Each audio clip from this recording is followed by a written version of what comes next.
चलिए स्वागत है मित्रों। आज मैं आपकी सेवा में लेके आया हूं प्रेजेंट इंडेफिनिट का जो इंटेरोगेटिव पार्ट होता है इसमें डब्ल्यू एस टाइप यहाँ पे क्वेश्चन वर्ड आपके अगर हम लोग हिंदी में बात करें तो कब कहाँ कैसे क्यों कितने कितना ये सब आपको देखने को मिलेंगे। तो देखें अगर ये सब आते हैं कहाँ आ रहा है कब आ रहा है क्यों आ रहा है कैसे आ रहा है कौन आ रहा है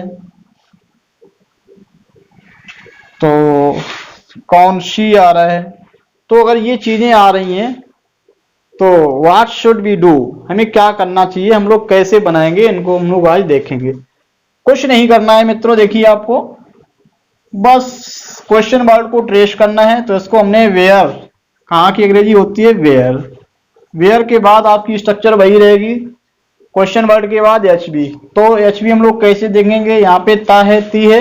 अब आप बिल्कुल सीख चुके हैं कि क्रिया के अंत में अगर ता है ती है ते हैं ते हो ये होते हैं तो वो हमारे प्रेजेंट इंडेफिनिट के अंतर्गत आते हैं, जिसकी सारी क्रियाएं आपको डू और डज यानी कि डू प्लूरल सब्जेक्ट के साथ और डज हमारी सिंगुलर सब्जेक्ट के साथ यूज होती है। तो यहाँ पे हम लोग देख रहे हैं तो मैं तो यहाँ लग जाएगा वेयर डू यू लिव। ये तो बहुत पॉपुलर वाक्य हम लोग सुनते रहते हैं, where do you live generally चलता रहता है। तो ये तो आपका इस तरह से बन गया, क्वेश्चन मार्क भी लगा देंगे। यहाँ वही काम करेंगे, देखो कहाँ से शुरुआत करेंगे हम लोग। तो यहाँ कब की अंग्रेजी हो जाएगी वेन, वेन के बाद यहाँ सब्जेक्ट हमारा सिंगुलर है तो यहाँ आ जाएगा डज, वेन डज। अब ही वेन डज, डज लग जाने के बाद हमारी क्रिया फर्स्ट फॉर्म में लिखी जाएगी। तो when does he play, object लगा देंगे और लास्ट में क्वेश्चन मार्क अवश्य लगा देंगे। तो हम लोग यहाँ पूरा ध्यान रखते चलेंगे कि किस तरह की स्ट्रक्चर होती है। हमारा क्वेश्चन वर्ड है, ये हमारी एचवी के रूप में यूज हुए, ये सब्जेक्ट है, ये वर्ब है और ये हमारा ऑब्जेक्ट है। तो आगे जो आपका सेशन चलेगा डायरेक्ट इनडायरेक्ट या एक्टिव पैसिव का, तो उसमें ये चीज आपकी काम आने वाली है। लड़की क्यों नहीं गाती, देखो यहाँ पे क्यों भी लगाया और नहीं भी लगाया, यानी कि ये वाक्य हमारा इंटेरोगेटिव यानी कि इंट्रोगेटिव भी है और नेगेटिव भी है। तो हमें क्या करना चाहिए देखते हैं हम लोग। तो सबसे पहले तो वही काम करेंगे, यहाँ पे आप क्वेश्चन वर्ड लगा देंगे वाई। लड़की है तो वाई, लड़की हमारी एक वचन, तो यहाँ पे Y does the girl girl. अब नेगेटिव होने में हम लोग क्या करेंगे नॉट, नॉट को कहाँ लगाएंगे यानी कि सब्जेक्ट और वर्ब के बीच में। तो why does the girl not sing a song, article नहीं भी होता है फिर भी हम लोग लगा देते हैं, तो कुल मिला के सिंग अ सॉन्ग लगाएंगे। वे अपना पाठ कैसे याद करते हैं, यहाँ बस वही काम करना है आपको, एक ही काम है यहाँ पे, ज्यादा नहीं। सामान आज ये है आपकी सामान बात अगर आपको समझ में आ जाती है तो मैं आपको स्पेशल बात भी बहुत अच्छे से समझा दूंगा। तो पहले first try to understand the common things that are related with present indefinite tense. तो देखते हैं हम लोग। तो यहाँ पे आपका सबसे पहले हो जाएगा हाउ, वे हमारा प्लूरल है तो हाउ डू दे। याद करना की अंग्रेजी आपको पता ही है या होना भी चाहिए, लर्न। अब देखो अपना की अंग्रेजी हमेशा हमारी सब्जेक्ट के अनुसार होती है, अकॉर्डिंग सब्जेक्ट्स। अपना की अंग्रेजी हमारी यहाँ जैसे दे है, दे हो जाने की बजाय अपना की अंग्रेजी आपकी दियर हो जाएगी, यानी कि वे है तो यहाँ हो जाएगा दियर लेसन। क्वेश्चन मार्क यहाँ भी लगा देंगे। ये चीज भी आपको पूरी तरह से ध्यान रखना है कि जो स्ट्रक्चर हम लोग पढ़ रहे हैं उस स्ट्रक्चर को हम पूरी तरह से फॉलो करेंगे, यानी कि at this time we are studying the structure of interrogative sentences. तो what should be do in interrogative sentences. तो वेरी फर्स्ट हम लोग देखते हैं क्वेश्चन वर्ड लगता है, हेल्पिंग वर्ब लगती है, उसके बाद में सब्जेक्ट लगता है, नॉट है तो नॉट लगता है और लास्ट में हमारा क्वेश्चन मार्क भी लगता है। जब भी हम लोग बात करेंगे इंटेरोगेटिव सेंटेंसेस की तो you should know what structure is used in interrogative sentences. तो इस तरह की स्ट्रक्चर आपको अपने माइंड में सेट करनी है। अब देखो कौन कक्षा में शोर मचाता है। अब यहाँ पे देखिए हु, ये हमारा हु वाला जो वाक्य होता है वो बड़ा स्पेशल होता है। जैसे हु हमारा जो है क्वेश्चन वर्ड भी है और एट दिस टाइम यहाँ पे सब्जेक्ट भी है। तो यहाँ पे जब वाक्य में कौन के अलावा कोई सब्जेक्ट नहीं होता है और वाक्य हमारा अगर पॉजिटिव है, अफर्मेटिव कैटेगरी का है, तो यानी कि इंटेरोगेटिव नेगेटिव नहीं है बल्कि पॉजिटिव है, तो हम लोग क्या कर देंगे, इसको अफर्मेटिव की तरह ही बनाएंगे। इसको अगर निकाल दें तो क्या बचा, कच्चा में शोर मचाता है, यानी कि इसको हम लोग नेम के रूप में यूज करेंगे। जैसे हम किसी का नाम मोहन शोर मचाता है, तो हम लोग यहाँ मोहन लिखने के बाद में यहाँ क्या लिखते, मेक्स ए नॉइज कहाँ, इन द क्लास।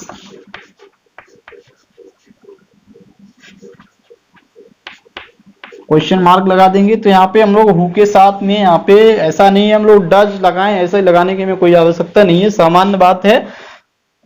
तो हम लोग who makes a noise in the class. Mahatma Gandhi को कौन नहीं जानता है, यहाँ पे देखो आपका कौन लगा है और नहीं भी लगा है, यानी कि ये हमारा कौन वाला वाक्य जो है वो नेगेटिव भी है। तो इस सिचुएशन में हम लोग क्या करेंगे, कोई दिक्कत वाली बात नहीं, कौन आपका चाहे बीच में हो चाहे आपका बिगनिंग में हो, शुरू में हो, तो इसको आप पहले लाएंगे हु। अब ये जब नेगेटिव है तो हमको नेगेटिव बनाने के लिए हेल्पिंग वर्ब की आवश्यकता होगी, यानी हु वाला वाक्य आप देख रहे हैं। वैसे तो जनरली क्या होता है, अगर वाक्य हमारा इंटरोगेटिव है तो हमारी हेल्पिंग वर्ब की आवश्यकता होती है, लेकिन आपका कुछ ऐसी चीजें मिलेंगी, विच वाले वाक्य मिलेंगे आपको, हु वाले वाक्य मिलेंगे, व्हाट वाले वाक्य मिलेंगे, जिनमें ये स्ट्रक्चर फॉलो नहीं भी होती है। तो हु डज नेगेटिव होने के में क्या आ जाएंगे, हु डज नॉट, जानना की अंग्रेजी क्या होती है, नो। किसको, who does not know Mahatma Gandhi, Mahatma Gandhi. Question mark इसमें भी लगा देंगे, इसका मतलब है महात्मा गांधी को सब जानते हैं। तो इसको अगर हम चाहें तो वैसे ही बना सकते थे, पॉजिटिव बना के, एवरीबडी नोज महात्मा गांधी।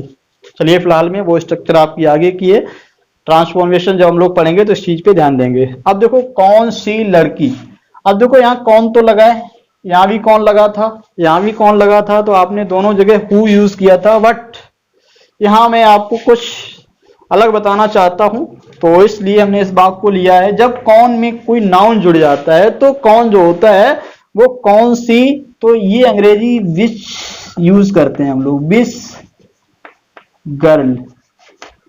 तो विच गर्ल, इसका भी सिस्टम वैसा ही होता है। ये बात हमारा अगर पॉजिटिव है तो हमारा डायरेक्ट किसकी, असर्टिव की तरह यूज होता है। तो विच गर्ल एक सिंगुलर है तो यहाँ पे हो जाएगा रीड्स, कहां पे, एट होम, क्वेश्चन मार्क लग जाएगा इसमें। अगर ये बात हमारा नेगेटिव होता तो विच गर्ल डज नॉट फिर रीड रहता आपका, यानी कि रीड्स नहीं होता। तो ये वाक्य इसकी तरह पॉजिटिव है तो क्रिया में यस या यस लगा है। अगर ये हमारा नेगेटिव होता तो डज नॉट लगने के बाद में क्रिया का फर्स्ट फॉर्म यूज होता है। ये आपको, you should know this fact in your mind. उसे क्या पसंद है, यानी कि वह क्या पसंद करता है। तो यहां वैसे हम लोग देख रहे हैं क्या कि अंग्रेजी हम लोग लगाते हैं हेल्पिंग वर्ब सबसे पहले लगाते हैं, लेकिन यहां हमने बताया कि क्या का मतलब जब यस नो टाइप, यानी कि उत्तर हाँ या ना में हो, तो इसका उत्तर हाँ या ना में नहीं है, इसका उत्तर जो है कुछ और ही होगा। जैसे उसे क्या पसंद नहीं है, पता पड़े उसे क्रिकेट पसंद नहीं है, उसे पता पड़े पढ़ना पसंद नहीं, उसे खेलना पसंद नहीं, तो इसका उत्तर हाँ या ना में नहीं है। इसका मतलब यहाँ क्या कि अंग्रेजी हेल्पिंग वर्ब नहीं होगी बल्कि व्हाट होगी। तो व्हाट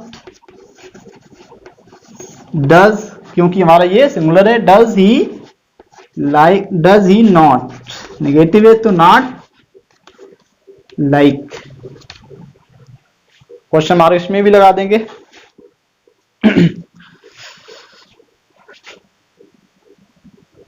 अब इसको देखते हैं, कितने छात्र जमीन पर बैठते हैं। जिस तरह से हमारा कौन सा कौन सी, ये हमारा सिंगुलर था, ये हमारा प्लूरल है, तो कितने छात्र जमीन पर बैठते हैं। कितने छात्र की अंग्रेजी हम लोग सबसे पहले लगाएंगे, हाउ मैनी। देखो हाउ मेनी क्वेश्चन वर्ड हमारा, ये भी आपका जो नाउन अगर लगा है तो वो पहले ले लेता है। तो हाउ मेनी स्टूडेंट्स लिखा जाएगा यहाँ, स्टूडेंट्स प्लूरल हमारा हो गया, हाउ मेनी स्टूडेंट्स। अब जब हमारा ये सब्जेक्ट प्लूरल हो गया है तो in case of plural subject we use first form of the verb. तो यहाँ पे sit sit on the ground, sit on the ground, question mark इसमें भी आप लगा देंगे। अगला देखते हैं हम लोग, मैं कितना दूध पीता या पीती हूं, ठीक है, तो चाहे पीता हूं हो या पीती हूं हो, तो मैं की अंग्रेजी यहाँ पे आई ही लगाएंगे हम लोग। यहाँ स्त्री या पुरुष ऐसा कोई मतलब नहीं है, ये स्त्रीलिंग हो तो हम लोग सी लगा देते हैं जिस तरह से, और पुल्लिंग हो तो ही लगा देते हैं, ऐसा नहीं यहाँ करेंगे, ठीक है।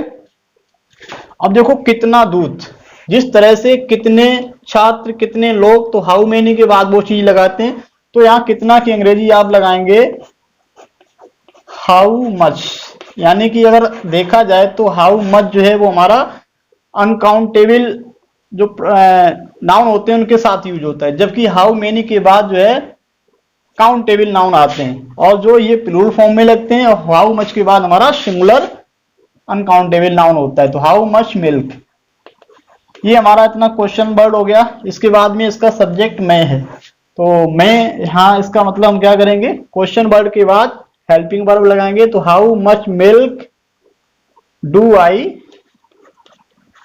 ड्रिंक, डू आई ड्रिंक, या हम लोग टेक लिख सकते हैं,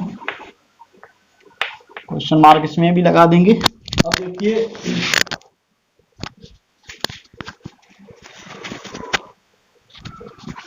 अगले को हम लोग देखेंगे, तुम किस विद्यालय में पढ़ते हो। अब देखो किस विद्यालय में, तो ये भी हमारा किसकी तरह है। अब जैसे हमारा में क्या है, प्रीपोजिशन है, तो प्रीपोजिशन आपका पहले लग जाएगा, तो इन, कौन से विद्यालय में, किस विद्यालय का मतलब कौन से विद्यालय में, तो मैं की अंग्रेजी आपने इन लगा दी। अब बचा कौन सा विद्यालय, तो इन विच स्कूल या कॉलेज,